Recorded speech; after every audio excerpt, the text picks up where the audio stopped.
State of mankind. How much do you know? Excerpts from How the Spectre of Communism is Ruling Our World. 75. Video games. Numerous children today spend countless hours playing video games. Video game developers make the games increasingly realistic, dynamic, and interactive. They're also increasingly violent and erotic. Children, and even adults, are easily addicted. Video gaming has become a major headache for parents, schools, and even the government. It's now a form of popular culture that follows people from childhood to adulthood. But what sort of culture is it? It is a culture of destruction, no different from drugs. Those who are addicted to video games can't see the drawbacks in a sober and objective manner. They simply think of the games as fun and interesting, and won't give up until they win, advance to the next level, defeat the boss, and so on. In addition, almost all video games today, from the imagery to the plot, are about advocating violence and killing or contain erotic content or cold-bloodedness. Simply put, the messages conveyed appeal to the demon nature in man. All of this is inappropriate and harmful for teenagers and young people still growing up. Delivering a sense of excitement from killing, destruction, violence, and fighting can lead to desensitizing young people, introducing them to unhealthy thoughts and behaviors, and can even contribute to some committing crimes. Online games are even more addictive. In the past, games were used to kill time when people were alone and felt bored. Nowadays, online games have become a sport that players seek to participate in and compete against one another. Online gaming has thus become a social activity in and of itself, especially for children. Because a large number of players are interacting in the game, they compete and become enthralled in the game's virtual world. Huge amounts of energy and capital are invested in such games, and kids who don't play them may be the odd ones out in their friendship circle. Thus, almost against their will, parents are forced to allow their children to join in the online gaming community, and then watch as their children develop an addiction. Video games take up time that should have been used for study, outdoor activities, and normal interpersonal interactions. Instead, children are turned into captives of video games. A scholar shared a typical experience from his own family. His 12-year-old son was allowed to play video games for only a few hours on weekends after finishing his homework. But if the child was allowed to do as he wished, he'd have played games almost all the time, skipping showers and meals to keep gaming.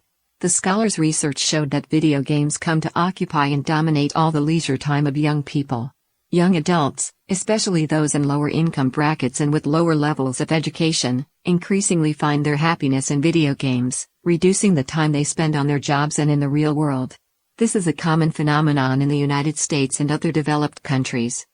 This scholar has observed a trend in today's society where video games lead young adults to rely on their parents to support them financially as they refuse to enter the job market. When these young people become parents, however, video games won't help them make a living, and it's unlikely they'll be able to improve their skills or find better jobs, as they wasted so much of their lives gaming when they were young. Their children won't be able to rely on their own parents for guidance. Video games have thus reached the point of undermining normal human life. Video games are spiritual drugs. This differs from hard drugs like heroin, which is banned around the world. Video game development, however, is a major industry. What are the consequences of this? Companies are producing drugs that destroy the next generation, and countries that embrace gaming are sabotaging their own future. The emergence of the internet and mobile phones has opened up an even broader market for the video game industry.